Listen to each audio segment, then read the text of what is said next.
why don't we get started?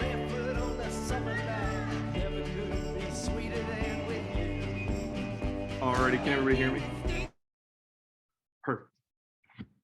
Hello, and welcome to your Tool Library Virtual Members Roundtable.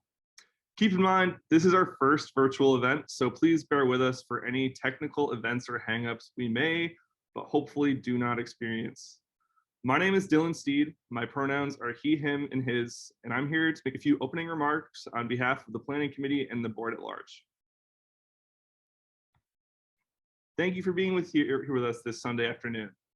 Personally, I've been on the board here since we incorporated in 2017, and prior to that, I was an AmeriCorps member working on building capacity in the university districts. And before that, you may have seen me at retrees we've had all the way since 2014 when I was still a student. It's getting bizarre to know I've lived in Buffalo for 10 years, and the Tool Library has been such a big part of that, which makes me feel a little bit older, but at least it's time well spent. And hey, I almost have as much teal in my closet to rival UB's royal blue.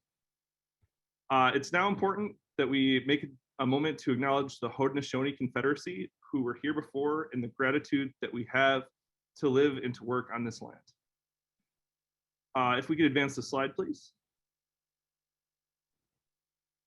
This is our agendas for today's program, and just a small reminder for those of you who aren't as familiar with Zoom, that this event is being recorded and publicly posted later this afternoon.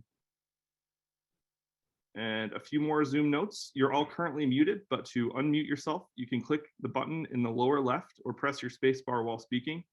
We'll be using the chat function, and I see you already are. So if we could advance the slide one more time. Feel free to throw a little introduction to yourself in the chat. I see a bunch of you already have, and we'll be using that throughout the day. And at this time, I'd like to again welcome you to our virtual space, where we're hoping to replicate our virtual information and feedback gathering event that we've had in years past. And at this time, I'm going to hand it over to Barbara Bono and Darren Cotton, and they'll pick it up from me. So please enjoy today's event.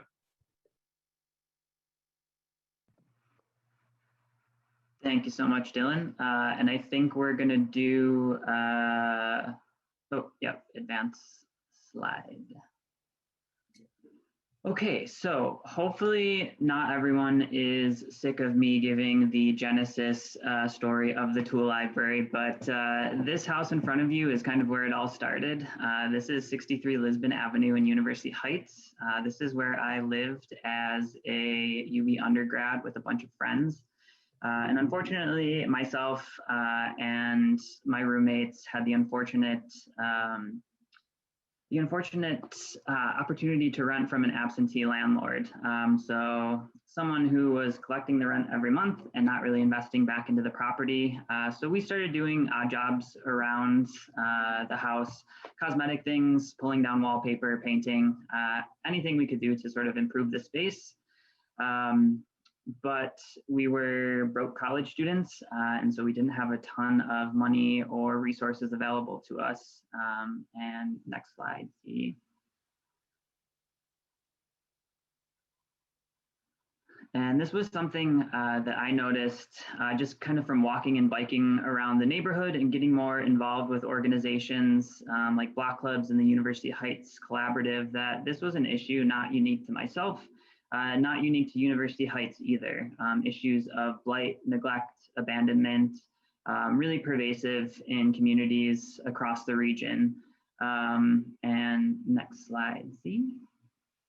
And so I was a student of urban planning, specifically with an interest in community development. And so that's really where the idea for the Tool Library came from, is sort of creating this bottom-up approach to addressing some of these issues. Providing a community-based resource center where people who wanted to fix up their homes, who wanted to improve their living conditions, and who wanted to sort of break that cycle of blight and neglect could gain access to the tools that they needed to do that without spending a fortune in the process. The next slide. And so the concept is really simple. The Tool Library, much like a regular library, members sign up, and starting at just $20 a year, members can borrow from an inventory of about 3,700 tools and use the tools on an as-needed basis for up to a week at a time. And next slide. And so the tool library is part of this much larger movement called the sharing economy. And I see that we do have some friends from across the ocean who are also repping some shared makerspaces, tool libraries. So it's a movement that has been taking the globe by storm, which is interesting because sharing, I feel like, is one of the first lessons that we learn in school. But basically, what the tool library is part of with the sharing economy is this idea that access is more important than ownership. So I don't need to own a drill. I really just need one to put a hole in the wall. And there's this fantastic stat that I think has made the rounds quite a bit, saying that the average power drill is used a total of 12 minutes over its lifetime, which is insane. But I do think of my mom who bought a drill in like 1995 from brand names, and it lives in the closet in the upstairs hallway and has for the past 25 years. So the goal here is really to take those tools, take those resources out of people's garages, closets, attics, and put them into a communally accessible space where people can access them when they need them. And so sharing is a really powerful tool in and of itself, allowing us to consume less, to produce less, and to waste less, all while saving people a ton of money. And I was reminded of a really great quote from Buckminster Fuller the other day that says, "You can never change things by fighting the existing reality. To change something, build a new model that makes the existing model obsolete." So I think sharing is a really important part of building a new model. And we're so grateful to have so many people helping us build that model alongside us. All right, Z, next slide.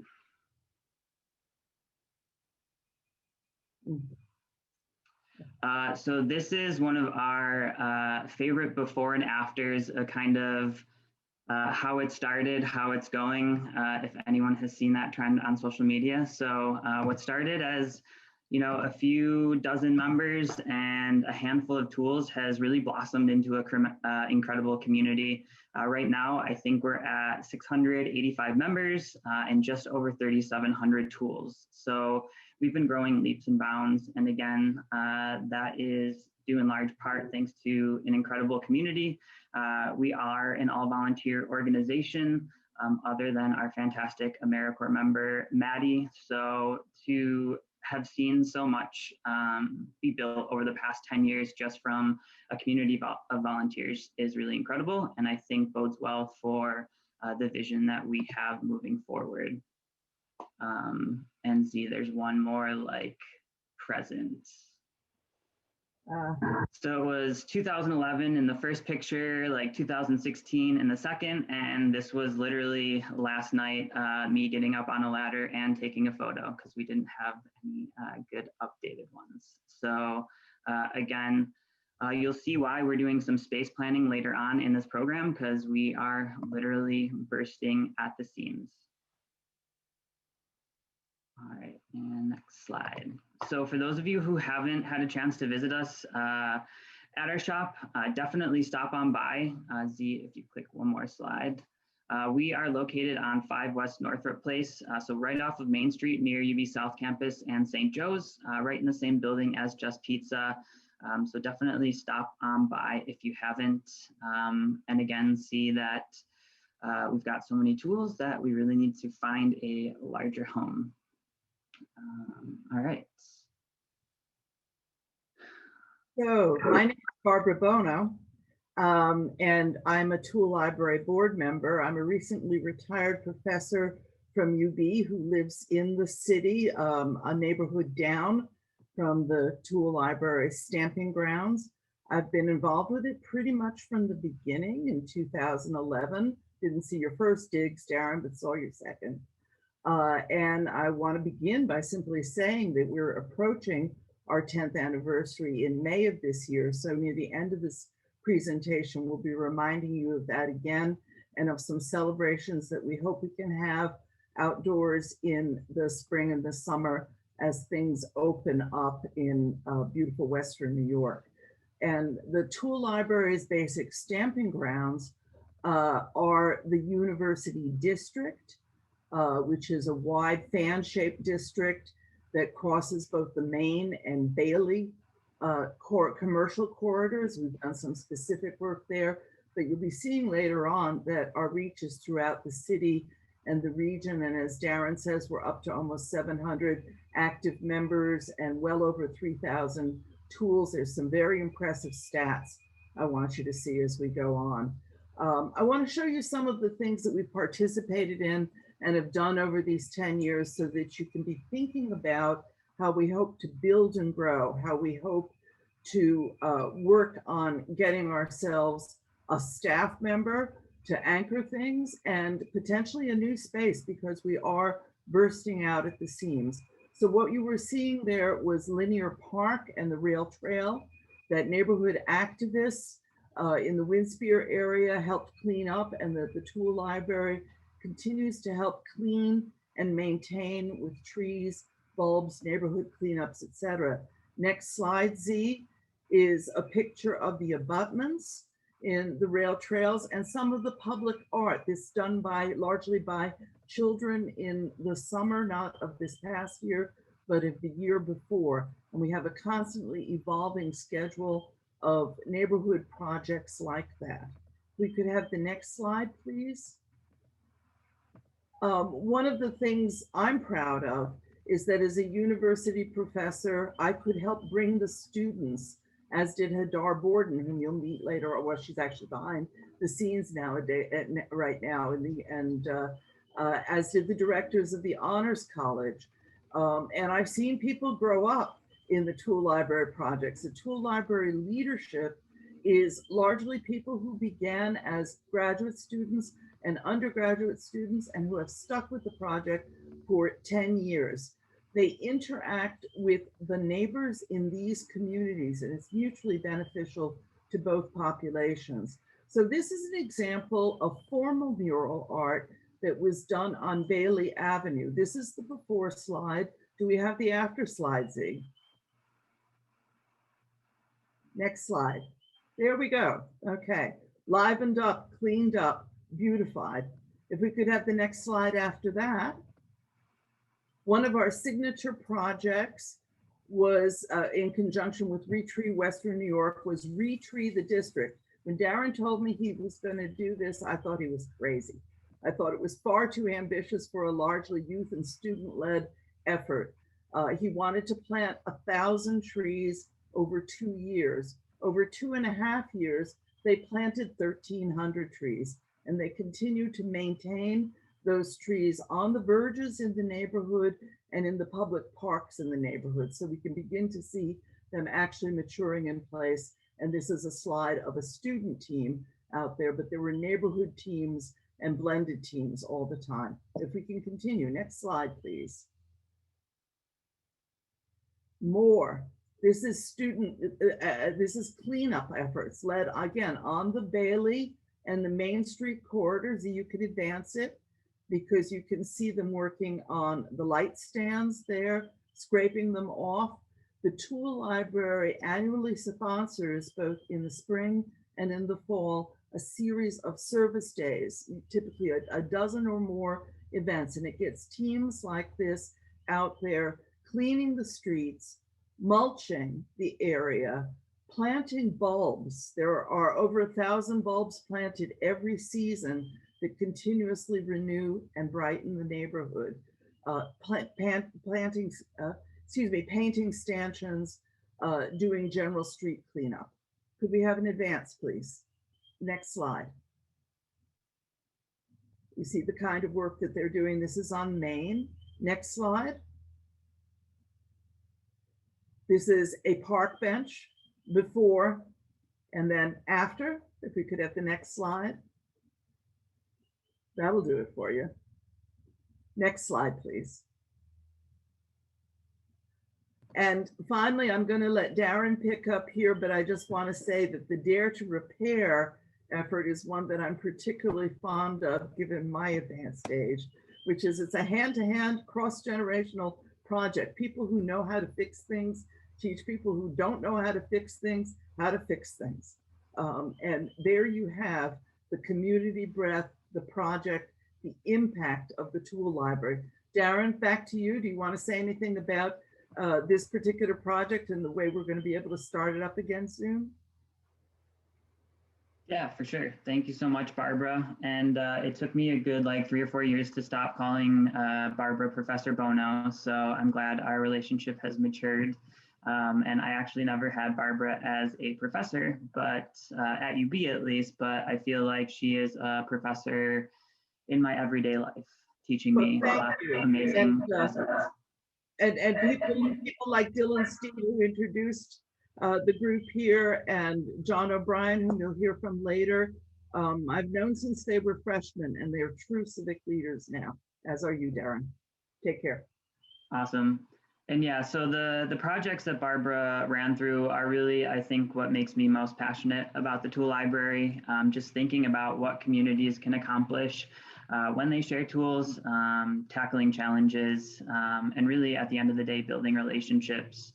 And so again, Dare to Repair is one of our newer initiatives, but one of my favorite things is that like all the volunteer fixers who come out to these events have I think really bonded and created a really tight-knit friends group. I think we may have a fixer or two on deck today. So welcome to our Dare to Repair fixers.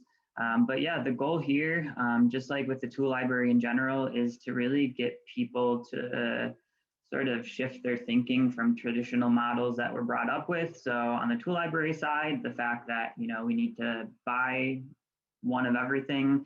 And on the Dare to Repair side, the fact that when something breaks, we throw it out and buy another one instead of trying to fix it.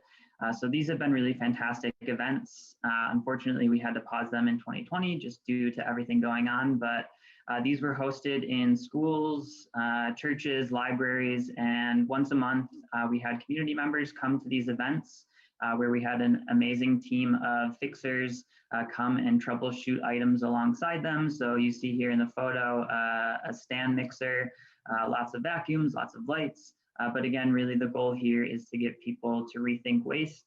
And at the end of the day, over 18 events, we repaired almost 400 items and diverted more than a ton of waste from the local waste stream. So again, just through very small scale projects and events, we're able to have a really significant impact on these types of issues.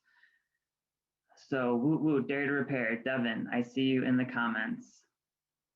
And this will be brought up later, but we do have our first official 2021 Dare to Repair Cafe on the calendar. So get fixing, y'all. All right, the next slide. And so 2020 obviously was a challenging year for everyone, the tool library included. Maddie, our AmeriCorps Vista, joined us on March 16th, so literally the date that everything in the state shut down. So we took the month of March and April to really reevaluate, you know, what our mission is, what our core goals are, how we can continue to support our community through the pandemic, understanding obviously when everything first started happening, you know, sharing objects didn't seem like the best course of action. But as we begin to get a better hold on things, we started instituting things like sanitizing, wait periods for tools, obviously masks and social distancing. And thanks to really some really valuable and incredible feedback from our members over the course of a month and a half, we were able to completely redesign the way we were doing business from a person-to-person basis to contactless pickup and drop-off. Again, I think a really wonderful testament to our volunteers, our board, and MVP Maddie. So Tool Library to Go rolled out at the beginning of May. And you know, we had heard from members that over 80% of them were interested in some kind of contactless pickup. We also got really valuable information from people just telling us, you know, how they've been using the tools. So lots of first-time gardeners out there thinking about things like food access. Lots of people with extra time at home wanting to tackle, you know, kind of those projects that have been on the back burner for months or years. And so we really did see the value, especially with people out of work or with limited income. The model that the tool library can provide was really important. So We shifted to contactless pickup in May, and then we returned to sort of one-to-one in-person borrowing over the summer. And then when we saw spikes again locally, we transitioned to curbside pickup and drop off, which is what we're currently utilizing right now. So again, hopefully some of the participants today have been using the curbside pickup and have found it helpful and useful. But again, a testament to how agile an all-volunteer organization can really be addressing some of these issues and continuing to be able to share and to build community even during, a challenging pandemic. Okay. And a lot of, harkening back to what Barbara was saying, a lot of the work we do, sometimes it's hard to measure because it really is, it's not quantifiable. It's really building relationships, getting to know your neighbor.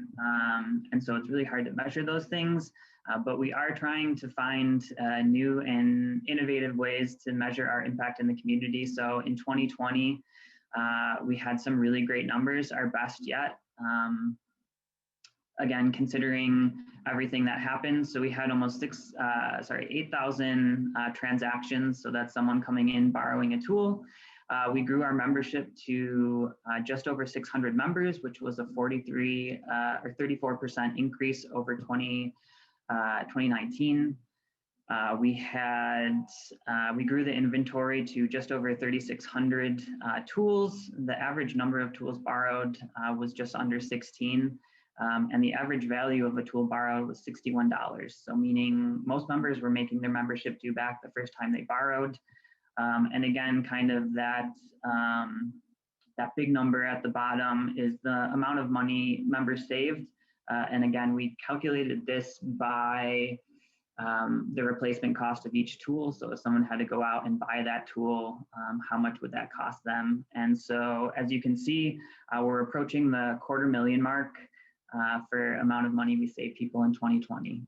And again, for an all-volunteer organization with a budget that is about a fifth of that size, I would say that's a pretty good bang for your buck. And we got the receipts. All right, let's see. Okay, and I'm gonna jump quickly into a little background. One of the reasons that we wanted to bring everyone together today was to introduce the organization's first ever strategic plan. And this has been certainly a long time coming. I remember getting together in one of our board members, Eric's living room, and having nice veggie and cheese trays talking about what does the future of the tool library hold. And that seems like a world away. So we really started it just with conversations, talking about where we've been, what we've accomplished, and where we want to go. So that included a SWOT analysis. For those of you who have ever joined us at our Borrow, Build, and Brunch, which is typically held in December, but we'll be moving that to an outdoor event, so stay tuned for more info on that. We always end kind of with a write on your tablecloth as a way to ideate with our members. So lots of really valuable information that came out of there. We've had past member roundtables, as well as the membership survey we sent out at the beginning of the COVID-19 pandemic. So this strategic plan really tries to wrap all those different voices and all those comments and feedback that we've heard into an actionable document that we can use as an organization to continue to build on our past successes. And some really great quotes that we pulled, which I think resonate with where we hope to go, is just that the tool library could become the go-to place to make homeownership more affordable and accessible. Eric, our board treasurer, the tool library is about taking an idea and making it happen. And then a really fantastic response from one of our members mentioning that if only we had a workshop space where they could use tools in-house, would have saved them a ton of time and a ton of trouble. So again, these are all things that we were thinking about when we started the strategic planning process. But with that, I will hand it over to our, some would say, strategic planning expert, John O'Brien. Hi, everybody. Again, John O'Brien, board member, personally, I've been involved with the Tool Library since about 2013. It's a pleasure to be here with everybody today. Z, if you could just go to the next slide. So the strategic plan that we've put together is really gathered around these three core values that we identified, running across all of the initiatives that we'd like to really see scaled up over the next 5 years. Those core values that we identified are, again, sharing, our key place in the sharing economy, empowerment, both for individuals and their communities, and sustainability, again, extending the life of objects and tools, and making it so that our built environment in our city and here in Western New York is really using all of its resources to their fullest possibility. And I will also just say the strategic plan that we put together is a pretty ambitious document. If we actually do achieve everything that we set out to over the next 5 years, the Tool Library will be a significantly different organization at that time.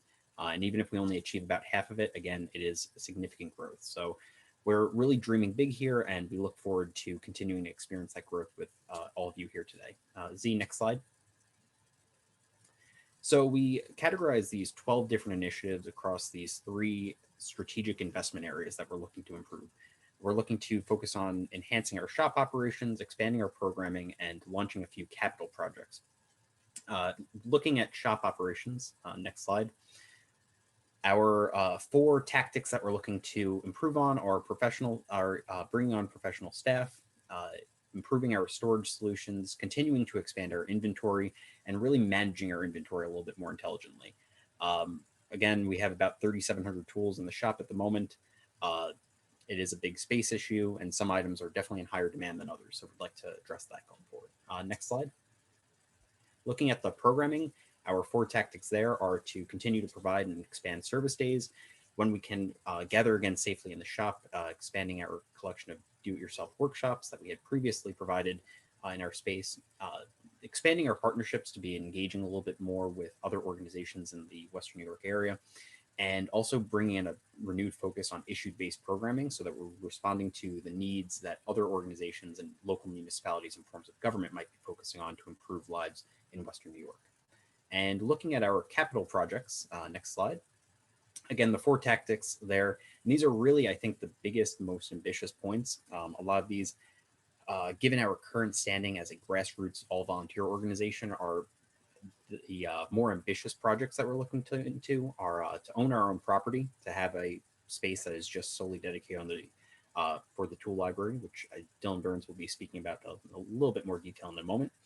Bringing on a Tool Library-owned vehicle so that we can further expand our operations and provide perhaps a delivery service, moving into satellite locations to better reach individuals scattered throughout the Western New York area, and bringing on a community tool bank, which would help with providing tools to some of our larger service events that other organizations might be leading on. So again, these are our 12 tactics that we've identified. These are things that we are going to be looking to expand into over the next 5 years, and we hope to continue to get feedback from members like you all and to continue to enjoy your support as we try to advance these initiatives.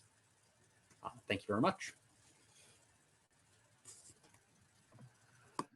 Awesome. Thanks, John. And yeah, our goal really is for someone who wants to get involved more with the Tool Library to be able to see themselves in the strategic plan.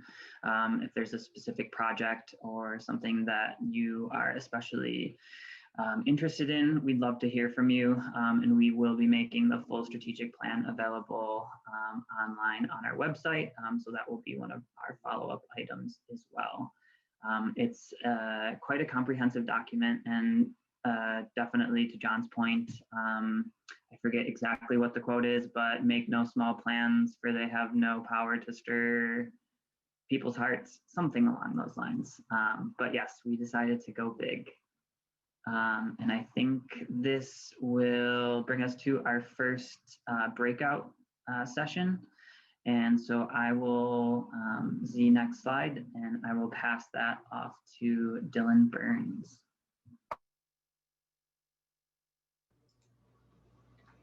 All right.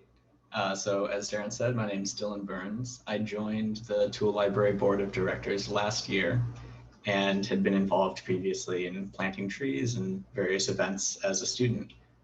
So it's great to be involved in a more official capacity now. So as various others have mentioned, the tool library strategic planning process resulted in identifying a crucial need for how we address space. And I'm an architectural designer, so you can probably guess as to why I gravitated toward looking at space. Next slide, please. So as has been mentioned, we have a fairly cramped space. 3,600 tools and about 600 square feet makes for a somewhat chaotic environment, but even given that, it's as organized as could possibly be for so many tools.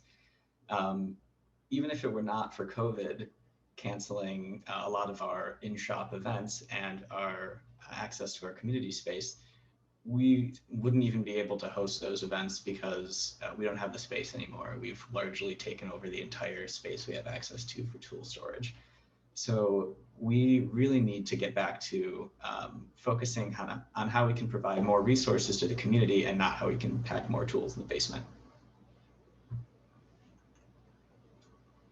So as we consider our future space, we have two major options. One is looking at rehabbing an existing building. This certainly aligns with our mission of reducing waste and reducing cost potentially through a rehab, but is obviously constrained by the types of buildings that we could find and what exists within the community we're trying to serve. Our second option is looking at vacant lots, which there are no shortage of in University Heights. And we could look at building a new building. It costs a lot more in material and money, but it also gives us the flexibility to potentially transform a vacant lot in our neighborhood into a great community resource. Now, having our members and community constituents involved in this design process and decision-making process for how we move forward is of the utmost importance to us. So we really want to hear from you about what our priorities should be as we move forward with this. We're going to shortly put you into some small breakout groups for community brainstorming. And during the session, you'll work to answer 3 questions. The first is, what would your ideal tool library space be as a member? And we really want to encourage you to kind of envision your dream space. If materials and resources weren't a constraint, what would the tool library look like in its perfect home? The second is, what types of resources would you like to see in the physical space? And this can be enhancing existing resources, developing plans to expand our resources in ways that we might not be able to with our current spatial limitations or the fact that we don't own our own space. And the third and last question is, in 10 years, what would you like to see offered to members? So as Darren and John said, we're really trying to be ambitious with our plan, and we want to think ahead to what the tool library of the future needs to provide its members and our community. So I'm going to switch it over to Maddie now for a brief introduction of a new tool that we're using called Jamboard. Okay, great. So it sounds like first order of feedback, more time for breakout rooms. We will remember that for next roundtable. But our next breakout is really going to focus on membership and different models that potentially we can look at moving forward. And so to give you a sense kind of where we are right now, in 2016, we debuted kind of a tiered level of membership. So for $20 a year, members would access 5 tools at a time, and that was available to one member. So that was the Tool Belt membership, and then Toolbox was $50 a year, allowing someone to borrow up to 25 tools at a time with one user. And then the Barrow or Wheelbarrow membership was $100, allowing someone to borrow up to 50 tools at a time and allowing 2 users. And so to give you kind of a sense of what role membership plays in the organization, kind of on the back end, for 2021, our total anticipated budget is $100,000. So first time breaking 6 digits. And membership is 15% of our total revenue, so about $15,000. So that is a huge chunk. As someone who has worked in nonprofits for about 10 years, one of the biggest challenge is being so reliant on grants as your primary source of funding. So membership is a really important piece of making the tool library financially sustainable and just sustainable in general. And so we have seen a pretty dependable growth year over year for membership, but what you will see between 2019 and 2020 that the increase started to pick up some momentum. And so we're kind of hoping to keep that momentum into 2021. So our goal is 750 members. Right now we're at 685. So we're actually zeroing in on that target pretty quickly. But again, we would love to hear ideas for how we can recruit new members, and of course, kind of relying on all of y'all to spread the tool library gospel for us. Z, next slide. So there are some different membership structure ideas, and these are just based at looking at other tool libraries around the country and around the world. And so we tend to be one of the most affordable tool libraries that we have found, but some alternative options would be a sliding scale. So pay what you can with a minimum. So we could kind of keep membership a minimum at $20 and then sort of a sliding scale. Some tool libraries do it based on income. So kind of if you can give more, if you have more, give more, that sort of model. So that's the pay what you can with a minimum. Looking at a flat increase, so some tool libraries starting membership is anywhere from $30 to $100 a year. And again, thinking about accessibility as a really important issue. Potentially looking at different tiers or different membership categories, so different perks associated with different levels. Switching to a monthly membership due, so where it could potentially be cheaper upfront, but having sort of a month-by-month membership structure. And then another option, again, would just be to keep it as is and focus on other sort of fundraising activities to help the tool library grow its budget. So those are some ideas. And the next slide. To give you a sense of where our members are coming from, cheers to Dylan Burns and his fiance for helping us put this together at the last minute. But this kind of gives you a sense geographically where our current members are located. So on the left, you'll see a map of Western New York. So you'll see where there's a huge concentration kind of right in the middle there. That is University Heights, Kensington Bailey. So that's kind of home base for us. You'll see, a cluster kind of on Buffalo's west side. You'll see a bunch of members on the east side, as well as kind of the surrounding suburbs, so Tonawanda, Amherst, and Cheektowaga, and then sort of sprinkled out in the outlying towns and villages, handfuls of members. And interestingly, apparently we've gone national and we've got members across the country. So to give a couple shout outs to some of our West Coast members. But this kind of gives you a sense, again, not only thinking about growing a number of memberships, but also reaching communities where we may not have tool library members or where they might not know that we are a resource available to them. The next slide. So similar to what we did last time with the breakout room, we'll have 3 questions and we'll have another Jamboard, which Z, I believe, just posted in the chat. So again, this is meant to just capture any thoughts and ideas, and your group number will be associated with the breakout number that you, breakout room number that you are assigned. So our questions are, what membership model best reflects the tool library's values? So kind of some of those alternative models I mentioned, but if you have other thoughts, other ideas for a model that you think might work, definitely share those.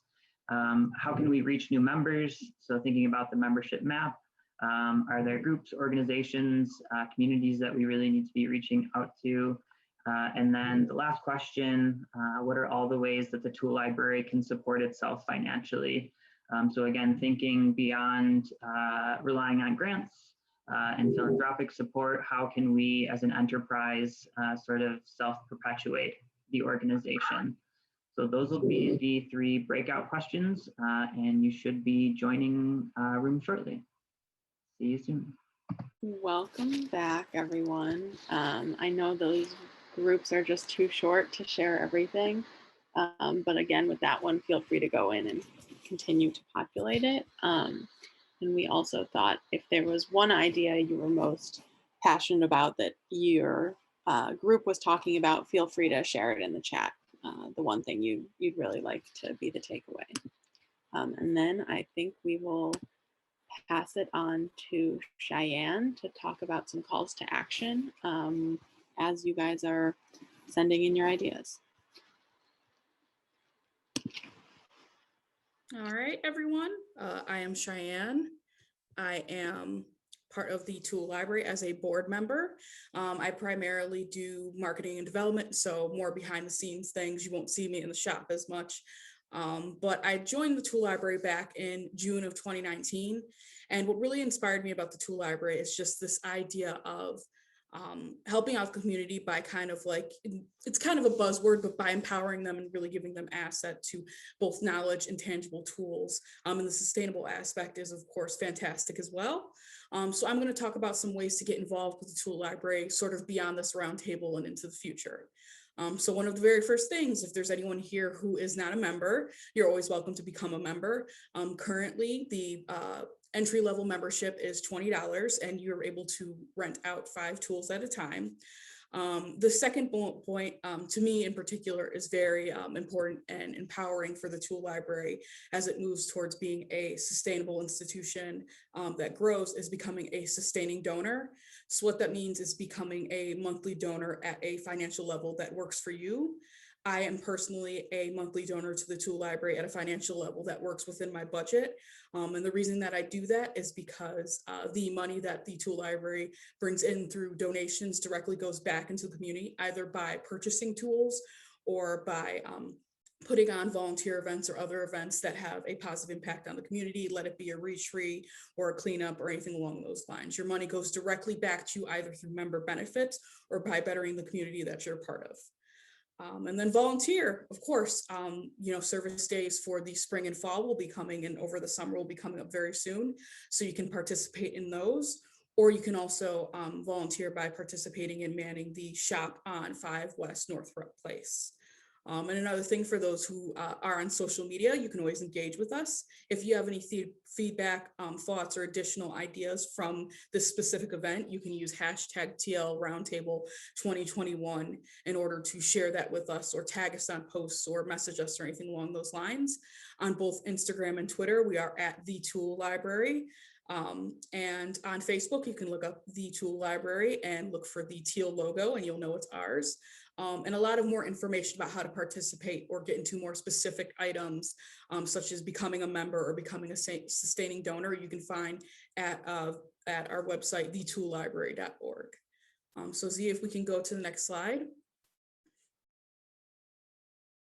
Of course, another way for you to be able to get involved is to participate in any of our upcoming events.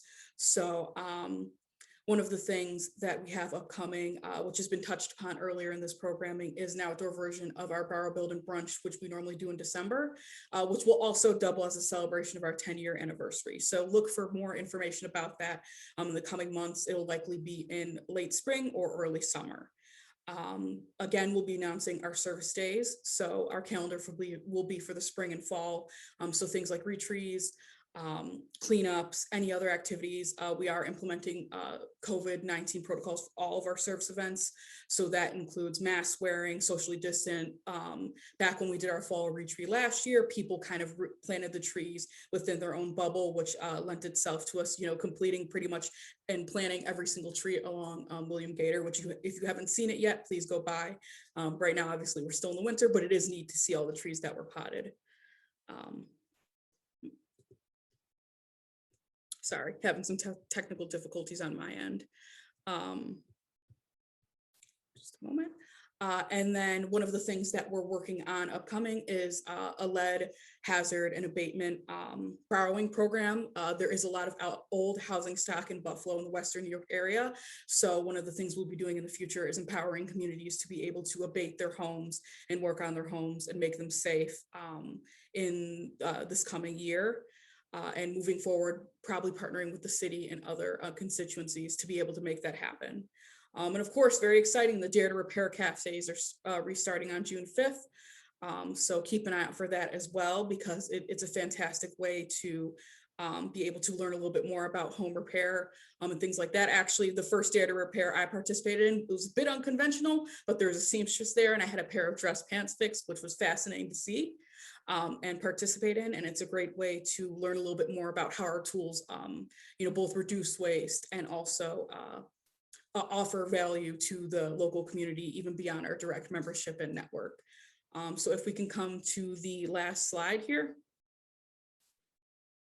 Right, and our parting gift to you, I'm excited to say that we will be offering packets of Xena seeds to everyone who has participated in today's membership roundtable. They can be picked up during our open hours on 5 West Northrop Place. We are open, if anyone does not know, Wednesdays through Fridays, 2 to 7 p.m. and Saturdays, 10 a.m. to 2 p.m. So my understanding is that those seeds should be planted more towards when we have a true Buffalo spring, so not our fake out springs. They're gorgeous and beautiful. So that is our gift to all of our members and our guests here today, to get into gardening as well and maybe use some of our tools while you garden. So with that all being said, I'm going to turn it back to Dylan C. to be able to close us out for today. Thanks, Cheyenne, for sharing your experiences. With that, this is the end of our formal program. I want to say sincerely, thank you for everyone for coming out on a Sunday and engaging with us as best we could. If you're a member, a supporter, or a curious tooligan in the making, thank you for your continued support of what we do. We know you've all Zoomed all week, but we hope you enjoyed it and were able to connect with the mission of sharing knowledge and tools. We hope to see you in some capacity this year, whether it be borrowing, volunteering, building, gardening, or anything that makes Western New York a better place. We hope to have some information posted soon about our 2021 initiatives, and hopefully a brunch event is coming up in our future. Another quick reminder about those seeds, and if you have any follow-up questions, please feel free to email one of us. Our emails will be dropped in the chat, and have a great afternoon or evening for those that tuned in from the UK.